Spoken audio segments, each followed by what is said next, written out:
Hello everyone, welcome to IAS point. आज हम लोग यहाँ पे अपना देखने वाले हैं जो शेड्यूल्स पढ़ रहे थे, यानी कि जो हमारा कॉन्स्टिट्यूशन वाला चैप्टर अभी चल रहा है, इसमें हम लोग क्या पढ़ रहे थे, अनुसूचियाँ। ठीक है, तो इसके कुछ अनुसूचियाँ हम लोग कवर कर चुके हैं। तो इसका जो भी आप लोग पहला पार्ट ना देखे हो तो देख लीजिएगा, देन इसके बाद इसको देखिएगा, तभी आपको चीज़ें समझ में आएगी। हालांकि ऐसा नहीं कि तभी समझ में आएगी, लेकिन हाँ, इन सबसे क्वेश्चन बनते हैं, तो आपको एक प्रॉपर वे में चलना ज़्यादा बेटर होगा। सो यहाँ पे अब हम बात करते हैं 5वीं और 6वीं तक की हम बात कर चुके थे। ठीक है, यानी कि जो पहली से लेके 6वीं अनुसूची तक हम देख चुके थे कि इसमें क्या क्या बातें कही गई हैं। देन आज हम बात करेंगे 7वीं से लेके 12वीं अनुसूची तक, क्योंकि टोटल हमारे संविधान में कितनी अनुसूचियां हैं तो एक बार आपको मैं फिर रिकॉल करा देती हूँ।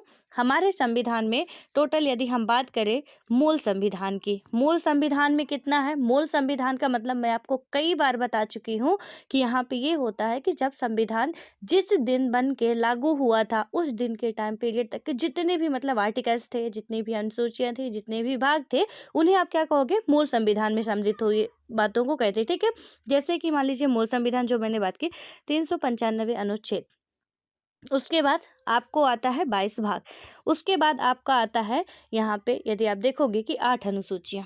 ठीक, तो 8 अनुसूचियां तक तो मूल संविधान में वर्णन किया गया था, लेकिन उसके बाद अभी मैंने बताया कि अभी 7 से 12 तक पढ़ने वाले, तो ऑब्वियसली कि जो 4 अनुसूचियां अलग से ऐड की गई, तो संविधान संशोधन किया गया होगा। ठीक है, तो इन सब चीज़ों को हमें ध्यान रखना है कि पहले कब थी और वर्तमान में। यदि आप 6th एडिशन की बात करोगे, लक्ष्मीकांत सर की जो बुक आती है उसमें देखोगे, तो यहाँ पे मैंने हालांकि आपको पढ़ा भी दिया है, आप पहले की वीडियो देखिएगा तो आपको पता चल जाएगा कितने हैं, 470 प्लस आर्टिकल हो चुके हैं, 25 भाग हो चुके हैं और 12 अनुसूचियां। ये वर्तमान का डाटा है। ठीक है, अभी प्रेजेंट टाइम तक की मैं बात कर रही हूँ। अब देखिए, आते हैं टाइम को डिले ना करते हुए कि आई होप कि आपको 6वीं अनुसूची तक समझ में आ चुका होगा। जो न्यू है मैं उनके लिए नहीं कह रही हूँ, क्योंकि जो पहले वीडियो देख चुके हैं उनको तो बिल्कुल अच्छे से समझ में आ चुका होगा। देन अब हम यहाँ से 7वीं अनुसूची से स्टार्ट करते हैं। एक बार 5वीं और 6वीं मैं फिर से आपको रिकॉल करा देती हूँ, ताकि ये आपको भूले ना, आज नहीं कभी ना भूले, जब तक हमारे एग्जाम होने हैं उसके बाद भूल जाए कोई दिक्कत नहीं है।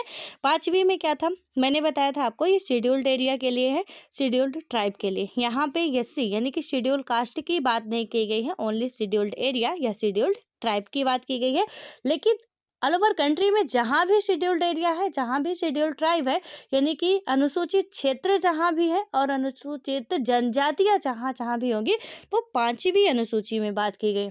ऑल ओवर कंट्री की बात कर रही हूँ। ठीक है, लेकिन यहाँ पे क्या किया गया है कि कुछ स्टेटों का नाम दिया गया, पर्टिकुलर स्टेट में 6वीं अनुसूची बात करता है। मैंने अमेय मित्र बताया था आपको कि जो ये अमेय मित्र है, इसको याद रखिएगा, असम, मेघालय, मिजोरम और त्रिपुरा। ठीक है, यानी कि इन पर्टिकुलर स्टेटों के लिए 6वीं अनुसूची बात करती है वही शेड्यूल्ड जो ट्राइब है आपकी और एरिया, तो उसके बारे में ही यहाँ पे बात किया जा रहा है कि उसका एडमिनिस्ट्रेशन किस तरीके से होगा, कंट्रोल कैसे होगा, वही प्रशासनिक व्यवस्थाएं और नियंत्रण की बात ही की जा रही, दोनों में ही।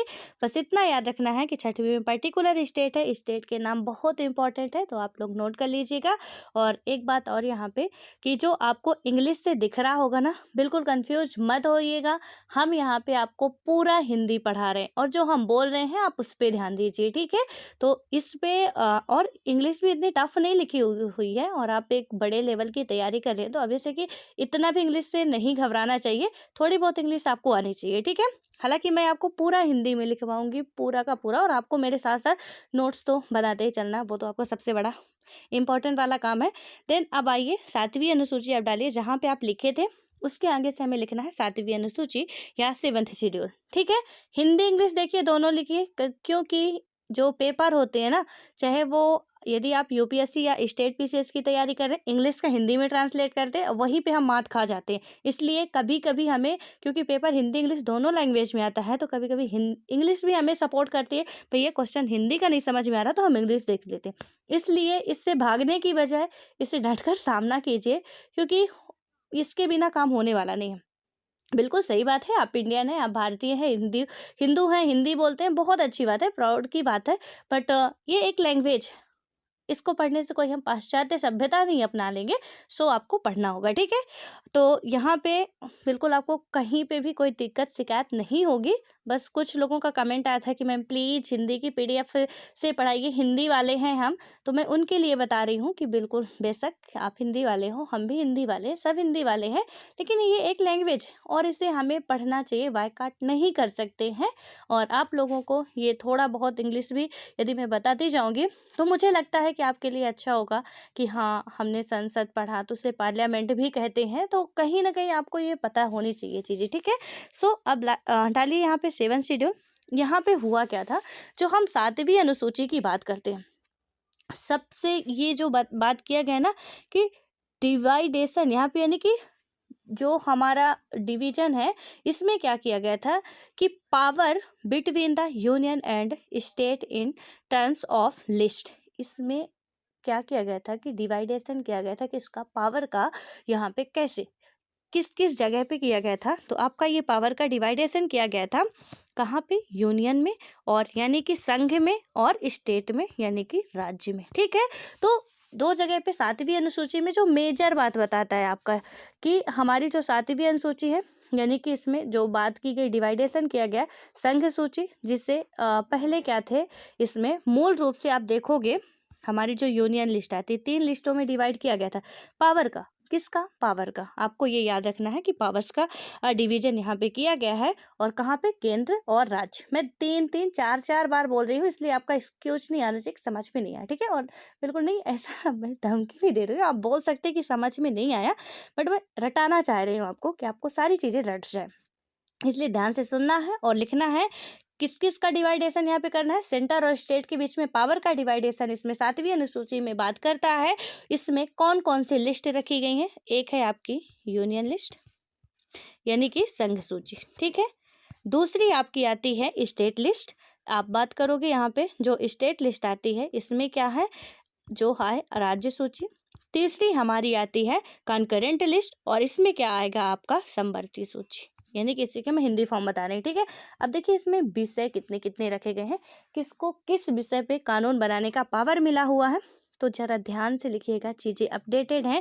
यहाँ पे हम क्या पढ़ रहे हैं, 6 एडिशन इसका पढ़ रहे हैं, 5th वाला लक्ष्मीकांत का जो इसके पास भी है, थोड़ा उसे अपडेट करते चलिएगा आप लोग, ठीक है। तो इसमें क्या है, हमारे मूल रूप से जो संविधान में कितने थे, 97 विषय थे, लेकिन अभी फिलहाल में कितने हो गए हैं, 98 हो गए। लक्ष्मीकांत में 100 दिया होगा आपका, ठीक है। जबकि पुरानी वाली लक्ष्मीकांत है, उसमें थोड़ा सा आप देखिएगा कि 100 होगा, जिसको आपको उसे सही कर लेना है, क्योंकि अभी 100 नहीं है, आपका 98 हो चुके हैं, कुछ कम किए गए हैं। पहले मूल संविधान में कितने थे, 97 थे, फिर 100 किया गया, लेकिन अभी वर्तमान समय में कितने हैं, 98 है, और ये बात को नोट करिए आप। उसके बाद आता है राज्य सूची, यानी कि 98 सब्जेक्ट ऐसे हैं जिसमें सिर्फ और सिर्फ पावर, कानून बनाने की जो पावर है वो किसके पास होगी, आपके यूनियन लिस्ट के पास होगी, यानी कि संघ के पास होगी। जितने भी यूनियन लिस्ट में सब्जेक्ट रखे गए हैं, तो उन पे कानून बनाने का हक किसका होगा, ठीक है। तो ये होगा संघ का, कानून बनाने का हक जो है सिर्फ संघ बना सकती है, राज्य का हस्तक्षेप नहीं होगा। अब आती है बात राज्य की, तो जहाँ पे जितने भी विषय राज्य सूची में रखे गए हैं, वहाँ पे कानून बनाने का अधिकार किसे होगा, तो राज्य को होगा। ये बातें भी आप नोट कर लीजिए कि कानून बनाने का हक किस लिस्ट में किसे होगा, तो यूनियन वाले में यूनियन को होगा, स्टेट वाले में स्टेट को होगा। और स्टेट लिस्ट में कितने विषय रखे गए हैं, तो यहाँ पे पहले कितने थे, 66 थे, वर्तमान में कितने हो गए हैं, तो यहाँ पे 59 हो गए। लेकिन आप 5th एडिशन की बात करूँ यदि मैं, उसमें आपको मिलेगा, जो हमारी बात करते हैं हम लोग की ये वाली जो स्टेट लिस्ट है, इसमें अभी यानी कि पहले 66 तो थे, लेकिन फिलहाल में 61 थे, इसमें भी भाई चेंज हुआ, ठीक है। पहले 66 थे, फिर 61 हुए, तो ये तो सही है कि पहले जो थे, यहाँ पे हमने क्या पढ़ा, पहले 97 थे, फिर ना अभी वर्तमान समय में 98 है, कुछ टाइम पहले 100 थे, लेकिन वो घटे हैं, ठीक है, 98 हो चुके हैं, इसको ध्यान रखना, आपको पूछा जाएगा क्वेश्चन आपसे। उसके बाद यहाँ पे स्टेट लिस्ट में आते हैं, तो पहले कितने थे, 66। उसके बाद आप अभी वर्तमान में यदि हम बात करें, अब कितने हो चुके हैं, तो 59 हो चुके हैं, ठीक है। कितने हो चुके हैं, 59, ये आपको याद रखना है। लेकिन वहीं पे हमें क्या बताया गया था कि पहले कितने थे, कि 66 थे, और फिलहाल में अभी जो ये चेंज हुआ 59 हुआ, उससे पहले 61 थे, यानी कि 61 थे। इन दोनों ही लिस्टों के जो नंबरिंग घटी है ना, उसको याद रखना। अब जब ये नंबरिंग घटी है तो ऑब्वियस है कि इनके विषय को उठा के कहीं और पटका गया होगा। अभी देखते हैं कहाँ पे ले जाया गया। अब यहीं पे आता है आपका जो समवर्ती सूची आती है। समवर्ती सूची में पहले कितने थे? जब मूल संविधान की बात करें 47 सब्जेक्ट थे। वर्तमान समय में कितने हैं? 52 सब्जेक्ट आपके कहाँ पे रखे गए हैं? समवर्ती सूची के अंतर्गत आपके 52 सब्जेक्ट रखे गए हैं, जो कि पहले भी थे, इसमें कोई चेंजेस नहीं हुआ। इसलिए आपको ये चीज़ें याद रखनी है। ठीक, अब बढ़ते हैं आगे और समवर्ती सूची के बारे में नोट करके एक बात और नोट कर लीजिए। ऐसे नोट जितने का भी आप छापना चाहे यहाँ पे लिख लीजिए। ठीक है, आपको क्या लिखना है कि समवर्ती सूची में कानून बनाने का अधिकार केंद्र और राज्य दोनों को होता है, लेकिन विवाद की स्थिति में कानून किसका मान्य होगा? तो केंद्र का मान्य होगा। कई बार क्वेश्चन पूछा गया है स्टेट पीसीएस में, यूपीएससी में, या कि आपके जो वनडे लेवल के एग्जाम होते हैं, एसएससी, रेलवे, बैंकिंग, ये पॉलिटी हमारे लिए सबके सारे एग्जाम के लिए इंपॉर्टेंट है। ये जो हम पढ़ रहे हैं ना, सारे एग्जाम के लिए इंपॉर्टेंट है, इसलिए आपको थोड़ा ध्यान से पढ़ना है। मैंने क्या बताया कि जो कॉन्करेंट लिस्ट है वहाँ पे कानून बनाने का हक केंद्र और राज्य दोनों को है। ठीक, लेकिन यहाँ पे यदि विवाद की स्थिति आती है, उस टाइम पे कानून किसका मान्य होगा? तो फिर आपको पता है कि केंद्र हमारे यहाँ पे ज़्यादा पावर इसको मिली है, तो मान्य किसका होगा? फिर हमारे यूनियन का मान्य होगा कानून। ठीक है, फिर केंद्र का नहीं होगा यदि झगड़े की बात आ जाती है तब। इसको याद रखना आपको।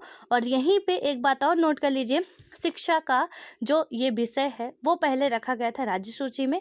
राज्य सूची से हटाकर इसी नोट में दूसरा नोट डाल के लिख लीजिए कि जो शिक्षा है वो पहले किसका विषय था? राज्य सूची का विषय था। ठीक है, अब कहाँ पे आ चुका है? तो ये आ चुका है आपका, अभी वर्तमान समय की बात करें हम, 42वें संविधान संशोधन में इसे राज्य सूची से हटाकर कहाँ पे रख दिया गया था? समवर्ती सूची में रख दिया गया था। आई होप कि आपको ये चीज़ें समझ में आ चुकी होंगी। ठीक है, अब बढ़ते हैं आगे। यहाँ पे कुछ इसमें लिस्ट है इसकी, यानी कि कुछ सब्जेक्ट हैं जो कि आपको थोड़ा सा लिख लेना है। कौन कौन से विषय किस में आते हैं? मेजर मैं 2-4 लिखवाऊंगी, ऐसे नहीं कि 98 के 98 ही लिखवाऊंगी। मेन जो ज़्यादा पूछे जाते हैं आपके क्वेश्चन में, कभी कभी पूछ लेता है ना कि जो आपका पुलिस है वो किस सूची के अंतर्गत आता है, या जो आपके डिफेंस मिनिस्ट्री है वो किस मतलब कि लिस्ट में आती है। ये थोड़ा सा आपको याद रखना। ठीक है, तो अभी एक लिस्ट बनाइए आप लोग ऐसे ऐसे, यानी कि यहाँ पे आपको क्या लिखना? यूनियन लिस्ट, यहाँ पे स्टेट लिस्ट, और यहाँ पे कॉन्करेंट लिस्ट। कौन कौन से सब्जेक्ट आते हैं फटाफट लिखिए जल्दी से, 2-4 हैं आप लिख लीजिए। यहाँ पे संघ सूची की यदि मैं बात करूँ, संघ सूची में आपका आएगा क्या क्या आता है? प्रतिरक्षा, डिफेंस आता है। ठीक है, उसके बाद यहाँ पे क्या आएगा आपका? परमाणविक ऊर्जा, जो भी ये एटॉमिक एनर्जी की बात होती है, ये कहाँ पे आता है? संघ सूची में। विदेशी मामले जितने भी होते हैं, जो फॉरेन अफेयर्स होते हैं, वो सारे के सारे कहाँ पे आएंगे? आपके विदेशी मामले जो हमारे हैं वो आएंगे संघ सूची में। युद्ध एवं शांति की भी जो बात की जाती है, ये आपको संघ सूची में ही मिलेगा। बैंकिंग की जो भी विषय है, इसमें नियम कानून जो भी बनाना है वो संघ सूची में ही आएगा। रेलवे, डाकतार, वायुसेना, बंदरगाह, विदेश व्यापार, मुद्रा, ये सारी चीजें कहाँ पे आती है? संघ सूची में आती है। ठीक है, संघ सूची के विषय मैंने कुछ मेजर विषय बताए हैं आपको, वैसा ये एनसीईआरटी में आपको मिल जाएगा, हालांकि आप लोग यहाँ पे नोट कर लीजिए इसको। अब बात आती है, यानी कि थोड़ा सा ये हिंट दे रही हूँ आपको याद करने का तरीका, कि जो भी बड़े वाले काम है कहाँ पे मिलेंगे भैया?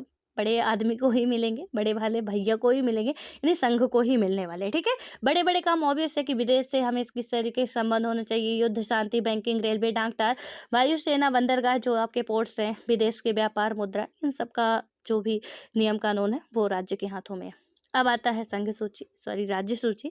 राज्य सूची में कौन कौन से विषय आएंगे? थोड़ा इनसे छुटकू वाले आएंगे। ठीक है, एक जो रूरल एरिया वाले होते हैं वो वाले आएंगे। अब इनमें से आप ऑब्वियसली समझ सकते हैं, जैसे कृषि हो गया, पुलिस हो गया, जेल खाना हो गया, स्थानीय शासन हो गया, सार्वजनिक स्वास्थ्य हो गया, यानी कि हेल्थ कहाँ पे आता है? तो राज्य सूची में आता है, इसको ध्यान रखिएगा। ठीक है, कई बार क्वेश्चन में बनते हैं। भूमि कहाँ पे आती है? राज्य सूची में आती है। शराब, राज्य सूची का विषय। वाणिज्य व्यापार, राज्य सूची का विषय। देखिए, विदेश व्यापार संघ सूची का विषय। वाणिज्य व्यापार यानी कि जो कॉमर्शियल आपके यहाँ पे व्यापार होते हैं वो कहाँ पे आएंगे? तो जो वाणिज्य व्यापार है हमारे आते हैं राज्य सूची में। पशुपालन, तो ये प्रादेशिक लोक सेवा, ये सब कहाँ आएंगे? आपकी राज्य सूची के विषय। ठीक है, अब आता है संवर्ती सूची। समवर्ती सूची में क्या है आपका, शिक्षा मैंने बता ही दिया, पहला जो सबसे इम्पोर्टेंट है। ये इम्पोर्टेंट क्यों है, क्योंकि पहले राज्य सूची का विषय था, बाद में इसे समवर्ती सूची में लाया गया। तो और किस अमेंडमेंट के तहत लाया गया, 42वां संविधान संशोधन, जब हमारे कॉन्स्टिट्यूशन में बहुत सारी चीजें संशोधित हुई थी, जिसे हम मिनी कॉन्स्टिट्यूशन भी कहते हैं। किसके टाइम में हुई थी, इंदिरा जी के टाइम में हुई थी। कब हुई थी, 1976 में हुई थी। ये कुछ बातें इसकी भी नोट कर लीजिएगा आप लोग। इसमें कौन कौन से आते हैं, तो देखिए कृषि तो कहाँ पे आता है, यानी कि कृषि जो है हमारा राज्य सूची का विषय है, लेकिन कृषि भूमि के अतिरिक्त किसी अन्य संपदा का भी हस्तांतरण होता है। देखिए ऐसा नहीं कि भूमि का ही मालिकाना हक होता है, कुछ पैतृक संपत्ति, मम्मी पापा पैसा भी जमा किए रहते हैं, उन पे भी हमारा हक होता है। और वो सारे हक ऐसे वाले फिर कहाँ पे आएंगे, भूमि वगैरह को छोड़ के आपकी राज्य समवर्ती सूची में आएंगे। वन जो आपका है वो भी कहाँ पे आएगा, समवर्ती सूची में। मजदूर संघ की बात करें, समवर्ती सूची में। सामानों के मिलावट की बात किया जाए, ये भी समवर्ती सूची का विषय है। गोद लेना या उत्तराधिकार, ये भी कुछ समवर्ती सूची के मेन विषय हैं। ठीक है, तो कुछ अवशिष्ट शक्तियां हैं इसमें, यानी कि वे सभी मामले आते हैं जिसका उल्लेख हम ऊपर सूची में नहीं किए हैं, जैसे कि साइबर कानून वगैरह का अवशिष्ट शक्तियों में रखा जाता है। और इन पर कानून कौन बनाता है, केंद्रीय विधायिका ही कानून बना सकती है। आप देख सकते हो कि केंद्रीय विधायिका मतलब केंद्र कितना पावरफुल है, थोड़ा समझ सकते हो आप लोग। देन अब आती है 8वीं अनुसूची, बहुत इंपॉर्टेंट। ठीक है, 8वीं अनुसूची में आप देखोगे इसमें क्या क्या बात की गई थी। जो 8th शेड्यूल है आपका, लैंग्वेज, इधर सारे की लैंग्वेज की ही बात की गई थी। तो यहाँ पे संविधान द्वारा क्या किया गया था, मान्यता प्राप्त कुल 14 भाषाएं थी। यानी कि कितनी थी, यहाँ पे जो हमारा कॉन्स्टिट्यूशन है इसमें ओरिजिनली हमारी जो लैंग्वेज थी, जब मूल संविधान कितनी थी, 14 थी। लेकिन उसके बाद अभी हम बात करें प्रेजेंट टाइम में कितनी है, तो जो प्रेजेंटली यहाँ पे है वो है 22 लैंग्वेज। कितनी है, 22 लैंग्वेज है। तो इनको देखते हैं कि क्या क्या है इनमें से। हालांकि यहाँ पे पूरी लैंग्वेज के नाम ही लिखे गए हैं। तो देखिए मैं स्टेट वाइज आपको याद कराऊंगी, ठीक है, थोड़ा टाइम लगेगा, मैनेज कर लीजिएगा आप लोग। इसको पूरा वीडियो को स्किप नहीं करना, क्योंकि एक बार यदि आप अच्छे से ढंग से देख लेंगे और आप पढ़ लेंगे, मैप खोलिए थोड़ा सा, मैं यहाँ पे आपको कराती हूँ और देखते हैं इसमें हमें क्या देखने को मिल रहा है। कि मूल रूप से जो हमारे मूल संविधान में बात की गई थी, 14 भाषाएं थी। आप ये नोट करते जाइएगा, क्वेश्चन बनेंगे कि मूल संविधान में कितनी भाषाएं थी, कुल 14 भाषाएं। बाद में ऐड की जाती है एक पहला संविधान संशोधन, यहाँ पे होता पहला नहीं, यानी कि लैंग्वेज के आधार पे आप बात करोगे सिंधी, ठीक है, सिंधी लैंग्वेज को यहाँ पे जोड़ा जाता है। और ये कब होता है, जो आपका 21वां यानी कि संविधान संशोधन होता है, 21st अमेंडमेंट एक्ट जब आता है 1967, ये डेट इंपॉर्टेंट है, आप लिखते जाइए। ठीक है, तो यहाँ पे क्या लिखेंगे कि 14 कुल लैंग्वेज तो थी, लेकिन उसके बाद से आप नीचे से लिखिए आप लोग, जो 15वीं लैंग्वेज ऐड होती है वो कौन सी है, सिंधी है। कब ऐड की गई थी, तो 15वीं भाषा सिंधी के आगे आपको क्या लिखना है, 21वां या कि 21st अमेंडमेंट एक्ट ऑफ 1967 या 1967। ठीक, कब हुआ था, 21वां संविधान संशोधन 1967 को सिंधी जोड़ी गई थी, जो कि 15वीं भाषा थी। अब उसके बाद सिंधी कहाँ बोली जाती है, तो सिंधी आपकी जो भाषा है वो बोली जाएगी यहाँ पे जो आपका जम्मू कश्मीर है। ठीक है, इसके बाद जम्मू कश्मीर और ये पंजाब हरियाणा वाले एरिया में कुछ आपको पता है कि पाकिस्तान वाला एरिया भी लगता है, यहाँ पे सिंधी बोली जाती है। तो थोड़ा सा आपको ये याद रखना है। उसके बाद आइए अब यहाँ पे आगे आते हैं और इसमें देखते हैं हम लोग, तो इसको आपको याद रखना है। उसके बाद आपकी आती है कौन सी, यहाँ पे फिर और भाषाएं जोड़ी गई थी, 15वीं तो हमें पता चल गया। इसके बाद कौन सी जोड़ी जाती है, नेपाली, मणिपुरी और कोंकणी। कोंकणी यहाँ पे अभी कोंकणी लैंग्वेज में एक ज्ञानपीठ अवार्ड मिला था, और ये क्वेश्चन आपके लिए है। मैंने करंट अफेयर में जो करंट की क्लास ली थी मैंने उसमें बताया था, ज्ञानपीठ अवार्ड 2 व्यक्तियों को मिला था, एक असमिया लैंग्वेज में, एक कोंकणी लैंग्वेज में। आपको उन दोनों पर्सनालिटियों का नाम बताना है, ठीक है, आपको बताना है, यानी कि बताना ही है। तो देखिए ये 3 भाषाएं जोड़ी जाती हैं, कौन कौन सी, एक तो हमने देख लिया, पहले सिंधी जोड़ी गई, 15वीं जो लैंग्वेज हुई। उसके बाद आपकी आती है यहाँ पे जो भाषा जोड़ी जाती है कौन सी थी, आपकी थी नेपाली, मणिपुरी और कोंकणी। ये जो तीनों भाषाएं हैं वो जोड़ी जाती हैं 1952 में जोड़ी गई। कब जोड़ी गई, 1952। ठीक है, तो कितनी टोटल लैंग्वेज हो गई आपकी, 18। और उसके बाद फिर भाषाएं जोड़ी जाती हैं यहाँ पे 2003 में। और 2003 में कौन कौन सी जोड़ी जाती हैं, तो आपकी जोड़ी जाती है मैथिली, संथाली, बोडो, डोगरी। ये भाषाएं जो है कौन कौन सी, मैथिली, संथाली हो गई, फिर उसके बाद आती है बोडो, फिर उसके बाद आती है डोंगरी। ये भाषाएं जो है 2003 में जोड़ी जाती है। तो कब कब भाषाएं जोड़ी गई? 1967, 1992 और 2003। थोड़ा इसको आपको ध्यान रखना है। इनमें संविधान संशोधन कौन कौन सा था? तो जब 15वीं जोड़ी गई, 21वां संविधान संशोधन था, क्योंकि ऑब्वियस है कि जब संविधान में कुछ आप इधर उधर करोगे तो 368 कहता है कि उसके आप नंबरिंग दोगे, संविधान संशोधन नंबर इसमें दिया जाएगा। 21वें में ये जोड़ा गया। उसके बाद 71वां संविधान संशोधन हुआ 1992, जब ये 3 भाषाएं आपकी जोड़ी गई। देन उसके बाद आपका आएगा यहाँ पे 2003। और 2003 में हम बात करें तो क्या जोड़ा गया यहाँ पे, यानी कि कौन सा संविधान संशोधन या अमेंडमेंट नंबर था? वो था 92 वाला। ठीक है, तो जो हमारा यहाँ पे 92 नंबर का अमेंडमेंट था, इसमें 2003 में ये 4 भाषाएं और ऐड की जाती हैं, और इसको आपको याद रखना है। वो 4 भाषाएं कौन सी है? बोडो, डोगरी, मैथिली, संथाली। कौन कौन सी है? बोडो, डोगरी, मैथिली, संथाली। कभी कभी इनका सन पूछ देता है, कभी कभी इनका अमेंडमेंट नंबर पूछ देता है, कभी कभी आपसे भाषाएं ही पूछती जाती हैं कि कौन सी भाषाएं कब ऐड की गई थी। सो प्लीज आपको ये याद रखना है। अब देखिए मैप मैंने क्यों खोलने के लिए कहा था आपको पता चल गया कि ये टोटल हमारी 22 लैंग्वेज हो चुकी हैं।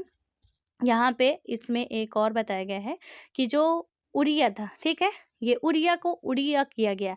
उड़िया लैंग्वेज का मतलब इसका नाम परिवर्तित किया। आपको पहले पता उड़ीसा कहा जाता था, अब उड़ीसा कहा जाने लगा। तो ये 96 अमेंडमेंट हुआ और यहाँ पे 2011 में ये बात आई, जहाँ पे उड़िया, ये उड़िया आप ऐसे कहोगे, ठीक है, उड़िया को उड़िया जो कहा गया, आप कब किया गया था? 1900 इसका रीनेम्ड हुआ था। इसको कभी क्वेश्चन में बने तो आपके लिए ये पता होना चाहिए। तो हालांकि इतना डीप नहीं पूछा जाएगा, लेकिन आपको पता होना चाहिए। खैर, अब देखिए कि कहाँ कहाँ पे कौन सी लैंग्वेज बोल दी जाती है। बहुत ईजी है, बहुत ज़्यादा ईजी है। 22 की 22 लैंग्वेज आपको यूँ चुटकियों में याद होने वाली है। जम्मू कश्मीर, हम चलते हैं कश्मीर लद्दाख से। लद्दाख और कश्मीर वाले एरिया में कौन सी लैंग्वेज बोली जाएगी? पाकिस्तान से सटा, ठीक है। यहाँ पे सिंधी और कश्मीरी लैंग्वेज बोली जाती है। कहाँ पे? ये संविधान में जितनी भाषाएं वर्णित है मैं उनकी बात बता रही हूँ, ठीक है। कोई अलग से यहाँ पे रॉकेट साइंस नहीं चलने वाला। जो संविधान में 22 भाषाएं हैं उनका। उसके बाद आप आओगे लद्दाख के नीचे, हिमाचल प्रदेश, पंजाब। पंजाब में कौन सी भाषा बोली जाती है? पंजाब में आपकी पंजाबी बोली जाती है, ठीक है। लेकिन ये जो हिमाचल प्रदेश है, उत्तराखंड है, दिल्ली है, यूपी है, राजस्थान में राजस्थानी तो बोली जाती है। लेकिन आप इसमें यदि देखोगे कि आपकी जो कौन सी है, ये हमारे संविधान के में जो 8वीं अनुसूची है, यहाँ पे देखिए कि क्या राजस्थानी हमारी भाषा में ऐड की गई है। इसमें जो मतलब कि 8वीं अनुसूची में ऐड है या नहीं है। तो देखो बंगाली है, बोडो है, डोगरी है, गुजराती है, हिंदी है, कन्नड़ है, कश्मीरी है, कोंकणी है, मैथिली है, आपकी मलयालम है, मणिपुरी है, मराठी है, नेपाली है, उड़िया है, पंजाबी है, और यहाँ पे जो आपकी संस्कृत आती है। और उसके बाद आपका देखोगे यहाँ पे संथाली है, सिंधी है, तमिल है, तेलुगु है, उर्दू है और सिंधी। और इसके बाद देखो सिंधी जो आपका आता है, ठीक है। तो यहाँ पे क्या बताया गया? राजस्थानी कहीं पे भी नहीं है। ऑब्वियसली क्या हिंदी बोली जाएगी, ठीक है। तो वो राजस्थानी एक लोकल लैंग्वेज, पंजाब में पंजाबी जो संविधान में वर्णित है हमारे। और मैं फिर से बता रही हूँ, संविधान में वर्णित की बात कर रहे हैं। कश्मीर और लद्दाख की बात करें, क्योंकि अलग अलग यूनियन टेरिटरी, कश्मीरी और सिंधी बोली जाती है। पंजाब में पंजाबी, हिमाचल प्रदेश, उत्तराखंड, हरियाणा, राजस्थान, यूपी, ये जितने भी मध्य भारत के एरिया है। मध्य भारत में क्या बोला जाएगा? मध्य भारत के जितने भी स्टेट यहाँ पे आएंगे वहाँ पे क्या बोली जाएगी? हिंदी। मेजर स्टेटों में आपकी हिंदी देखने को मिलती है, ठीक है। अब आइए गुजरात में। मैंने मध्य भारत का तो बता दिया, यानी कि मध्य भारत में झारखंड, छत्तीसगढ़, ये सारे स्टेट आ जाएंगे, एमपी वगैरह। अब आते गुजरात, जो तटीय एरिया है, कोस्टल एरिया, यहाँ पे गुजरात में गुजराती बोली जाती है। गुजरात के नीचे आप देखोगे महाराष्ट्र है, गुजरात से सटा हुआ। महाराष्ट्र में मराठी बोली जाती है, कन्नड़ बोली जाती है। कहाँ पे? कर्नाटक में। उसके बाद जो केरल है, केरल में मलयालम लैंग्वेज बोली जाती है, जो कि हमारे इसमें वर्णित है। उसके बाद आपकी आती है केरल के बाद तमिलनाडु। इधर आएंगे आप तमिलनाडु, तमिलनाडु में आपकी कौन सी भाषा बोली जाती है? तमिल बोली जाती है। आंध्रा, उसके ऊपर आएंगे, यहाँ पे तेलुगु बोली जाती है। उसके बाद और आप यहाँ पे देखो आंध्रा और तेलंगाना, यहाँ पे तेलुगु ही लैंग्वेज बोली जाती है, ठीक है। देन आप आएंगे उड़ीसा। उड़ीसा, अब उड़ीसा कहा गया है, नए मैप में उड़ीसा ही मिलेगा। और ये कब? 2011 में आपने देखा कि उड़िया का उड़िया कह दिया गया, ठीक है। अब उड़िया लैंग्वेज है, उड़िया नहीं है। तो इसको याद रखना आपको। यहाँ पे क्या बोली जाती है? उड़िया बोली जाती है उड़ीसा में। वेस्ट बंगाल, यहाँ पे आता है हमारा पश्चिम बंगाल। पश्चिम बंगाल में क्या कौन सी भाषा बोली जाएगी? बंगाली, जो कि इसमें ऐड है। उसके बाद आपके आते हैं पूर्वोत्तर वाले स्टेट, और यहाँ पे असम में असमिया बोली जाती है। और आप देखोगे कि जो इसमें हमारी और बात की गई है, असम, मेघालय, मणिपुरी, तो यहाँ पे मणिपुर में मणिपुरी बोली जाती है। ये सारी चीज़ें जो है हमारे इसमें वर्णित की गई हैं। ठीक है, नेपाली हो गया आपका, मणिपुरी हो गया, कोंकणी हो गया। फिर उसके बाद ये जो उत्तर पूर्व वाले स्टेट है ना, इनके लिए ही ये बात की गई, जो 2003 में जोड़ा गया था, नेपाली, मणिपुरी, कोंकणी, और उसके बाद बोडो, डोगरी, संथाली, नेपाली, मणिपुरी, नमक। थोड़ा ये सौ ठीक है, ट्रिक से हालांकि पढ़ना नहीं चाहिए, बट हमें याद करना है तो कोई दिक्कत नहीं, पढ़ लेते हैं। यहाँ पे क्या हो जाएगा आपका? नेपाली हो जाएगी, मणिपुरी हो जाएगी, और कोंकणी कब जोड़ी गई थी भाई? ये 71वें संविधान संशोधन 1992 में जोड़ी गई थी। उसके बाद जो आपका सॉरी, बोडो, डोंगरी, मैथिली, संथाली आता है, यानी कि मौसी बिडो, सीधा सा है मौसी बिडो। ठीक है, कैसे? यहाँ से हो जाएगा आपका मैथिली, संथाली, और यहाँ पे है बोडो, डोगरी। ठीक है, 2003 में जोड़ा गया था, संविधान संशोधन नंबर 92 नंबर का था। इसको आपको याद रखना है। आई होप कि आपको लैंग्वेज समझ में आ चुकी है। जहाँ पे स्टेट है उसी स्टेट के नाम से लैंग्वेज रखी गई है, बस इतना आपको याद रखना। 9वां आता है आपका जो 9th शेड्यूल है। इसमें बात करें, यहाँ पे जो 9th शेड्यूल है, तो इसको हम लोग नेक्स्ट वीडियो में ही बात करते हैं। ठीक है, क्योंकि इसमें टाइम ज़्यादा हो जाएगा और आप लोग भी थक जाते हैं। बस इतना ही पढ़िए, इसको ना 2-4 बार रिवाइज कीजिएगा आप, बहुत अच्छी तरीके से आपको ये चीज़ें याद हो जाएंगी। ठीक है, तो हमने आज कौन कौन सी देखी? आपकी 7वीं और 8वीं अनुसूची, और 7वीं 8वीं अनुसूची में हमने बात कर ली है। हालांकि 9वीं अनुसूची में इतना कुछ खास बातें हैं नहीं, है थोड़ा थोड़ा ही, लेकिन ठीक है, फिर देखते हैं इसमें कि क्या क्या बातें हैं और किस तरीके से हैं यहाँ पे। क्योंकि मेन बातें यदि मैं बात करूँ कि चलो 9वीं अनुसूची कर ही लेते हैं। इसमें हुआ क्या था कि जो हमारा पहला संविधान संशोधन है, कब किया गया था? 9वीं अनुसूची ही ऐड की गई थी। पहले संविधान में सबसे पहली बार संशोधन कब हुआ था? फर्स्ट संविधान संशोधन हुआ था 1951 में, और इसमें क्या जोड़ा गया था? 9वीं अनुसूची को जोड़ी गई थी, जिसमें बात किया गया था कि जो भूमि के मामले होंगे वो अब कहाँ पे रखे जाएंगे? 9वीं अनुसूची में। और सबसे बड़ा फैक्ट कि जो 9वीं अनुसूची में मामले रखे जाएंगे वो कहाँ पे, यानी कि उसके लिए आप सुप्रीम कोर्ट नहीं जा सकते हो। जितने भी मामले 9वीं अनुसूची में एक बार आ गए गलती से, उसके लिए आप सुप्रीम कोर्ट नहीं जाओगे। क्योंकि पहले आपको पता था कि भूमि का जो अधिकार है हमारा फंडामेंटल राइट था, संपत्ति का अधिकार हमारा फंडामेंटल राइट था। बड़ा बवाल हो रहा था, और उसे हटा के 9वीं अनुसूची में पहली बार ही संशोधन करना पड़ा। 1 साल बाद ही 1950 में संविधान लागू हुआ, और 1951 में ही करना पड़ा, और इसका यही रीजन था। ठीक है, तो 9वीं अनुसूची में सबसे इंपॉर्टेंट बात आपकी यही है। 10वीं अनुसूची में आपका बात करता है, यहाँ पे इसको पूरा कर ही लेते हैं। 10वीं अनुसूची में यहाँ पे क्या बात करता है? जो हमारा ये 52वां संविधान, बहुत इंपॉर्टेंट है, लिख लीजिए आप, आपके लिए बहुत अच्छा होगा कि 10वीं अनुसूची में ना दल बदल की, यानी कि डिसक्वालिफिकेशन, ये जो आपको बात की गया था, provisions relating to disqualification of the members of parliament and state legislature on the ground of defections, ये क्या बात की गई थी? दल बदल की बात की गई थी। कहाँ पे? 10वीं अनुसूची के लिए जो कानून बनाया गया था, बहुत दल बदलू हो रहा था यहाँ पे, आराम गैराम, मैंने एनसीईआरटी में आपको पढ़ाया है बहुत अच्छे तरीके से। तो ये वाला जो मैटर चल रहा था कि कोई इस पार्टी को उस पार्टी में ज्वाइन कर रहा है, इस पार्टी का उस पार्टी, यानी कि जीत आप इस पार्टी बीजेपी से जीत रहा, जाके कांग्रेस ज्वाइन कर रहा, कांग्रेस का जीत रहा, बीजेपी में आके ज्वाइन कर रहे। भैया बड़ा बवाल मचा के रखे थे। एक तो ऐसे थे कि एक दिन में 4 बार पार्टी ही चेंज कर दी, एक दिन में 4 बार वो पार्टी चेंज कर रहे थे। उन्हीं को आयराम गैराम के नाम से मतलब कहा गया था कि भाई ये तो आयराम गैराम, मतलब आ रहे हैं जा रहे हैं, आ रहे हैं जा रहे हैं। तो इसीलिए फिर कि ये मैटर तो गलत है कि हम इस पार्टी से जीत रहे हैं और दूसरी सीट ज्वाइन कर रहे हैं। काफ़ी मतलब दल बदल जो कानून बनाए गए हैं विरोधी, इसको किस अनुसूची में ऐड किया गया था? आपका है कौन सी? दल बदल की बात जो करता है 10वीं अनुसूची है। 52वां संविधान संशोधन के तहत इसे जोड़ा गया था। कब? 1985 में। मेन बात क्या पूछी जाती है?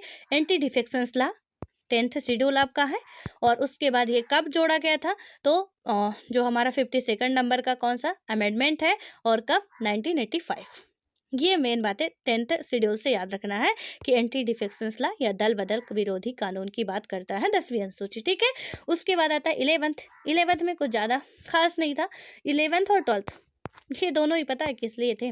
यहाँ पे एक था कि जो आपकी पंचायती राज व्यवस्था है, एक है नगर पंचायत की, यानी कि म्युनिसिपल पार्टीज के लिए था, एक पंचायत के लिए था। तो 11th वाला कौन सा था, यहाँ पे जो हमारी 11वीं अनुसूची जोड़ी गई थी, इसमें बात की गई थी आपकी पंचायती राज्य व्यवस्था की बात की गई थी। 73वां संविधान संशोधन था 1992, और जो 12वीं अनुसूची थी, यहाँ पे बात की गई थी आपकी म्युनिसिपल पार्टी के लिए। और ये कौन से नंबर का संविधान संशोधन था, 74वां, सन वही था 1992 ही था। कभी कभी 1993, तो 1992-93 आपको ये याद रखना है, ठीक है। तो यहाँ पे 73वां और इसमें 74वां, बस इतना याद रखना है कि यहाँ पे नगर पालिका नगर निगम की बात की गई थी, ये जो है म्यूनसिपाली जो म्यूनसिपल पार्टीज की बात की गई थी यहाँ पे, और इसमें क्या किया गया था, पंचायत की, ठीक है। तो इसको थोड़ा सा बस इतना याद रखना, 73, 74, 92 सन वही है, 11 12 में, 11 में पंचायत का, और इसमें नगर निगम नगर पालिका की बात की गई थी। आर्टिकल इनके बहुत इंपॉर्टेंट, ये जो आर्टिकल है ना, आप इनको तो रट्टा मार ही लीजिए। देखिए इसमें से ना 243 से लेके वहाँ पे OZ बहुत ज़्यादा है, ठीक है। तो आपको वो पूरे याद करना है। पूछा जाता है कि इनमें कौन कौन से, हालांकि सब डिवाइड है ये, तो इसको बहुत कंफ्यूज करता है। यहाँ पे ये जो 243G है वो किसका है आपका, मैं इसीलिए बोलती हूँ कि अंग्रेजी भी थोड़ा ध्यान रखिए, क्योंकि हिंदी का मैटर बड़ा मतलब अजीब टाइप का होता है। वहाँ पे का खा गा घा अंगा टा ठा डा डा अड़ा, मतलब ये कुछ समझ में नहीं आता, इसलिए ये ABCD आपके लिए अच्छा होगा। यहाँ पे 243G है, वो पंचायत की बात करता है आर्टिकल। और यहाँ पे MPBCS में कई हर बार, या कि आप जितने भी स्टेट की बात करोगे, पंचायती राज व्यवस्था हर उसमें सिलेबस में मेंशन है, और वहाँ पे ये आर्टिकल इससे 1-2 पूछ ही ले जाते हैं। कौन सा है, 243G किसकी बात करता है, पंचायती राज व्यवस्था की, जो कि 11वीं अनुसूची में है। और इसमें आप बात करोगे कब जोड़ा गया था, 73वें संविधान संशोधन 1992। और इसमें जो आता है आपका 243W, ये कहाँ पे है, तो 5th शेड्यूल। और ये कहाँ की बात करता है हमारा, तो नगर निगम नगर पालिका की बात करता है। कब जोड़ा गया था, 74वें संविधान संशोधन 1992। आई होप कि आपको ये सेशन मतलब कि समझ में आया होगा, ठीक है। जो भी बातें बताई गई हैं आप समझ पाए होंगे, और नहीं समझ पाए हैं तो प्लीज़ आप बता सकते हैं कि नहीं समझ में आया है। और कल हम पढ़ेंगे यहाँ पे कि कौन सी चीज़ें कहाँ से ली गई हैं हमारे संविधान में, कौन सी चीज़ें अडॉप्ट की गई हैं कहाँ से, ये बाहर जो लिखा हुआ है ना, ठीक है, कहाँ से उधार लिए हैं हम लोग, ये थोड़ा सा देखेंगे। कई जगह से उधार लिए हैं।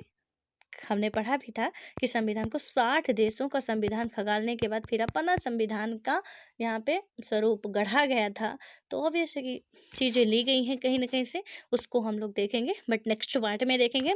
एंड आप लोग सभी लोग पढ़ते रहिए, जितनी भी चीज़ें मैं बोल रही हूँ उसको लिखते जाइए और प्रॉपर रिवाइज करते जाइए। एंड हिंदी इंग्लिश वाला मैटर से तो आप बहुत, मतलब ये बहुत छोटी सी बात है यार, इस पे मत पढ़िए, बस हमें पढ़ना है। और कोई भी ऐसा वर्ड नहीं जो मैं इंग्लिश में बोल रही हूँ तो हिंदी में नहीं बोल रही हूँ, मैं ज़्यादा हिंदी का ही इस्तेमाल कर रही हूँ।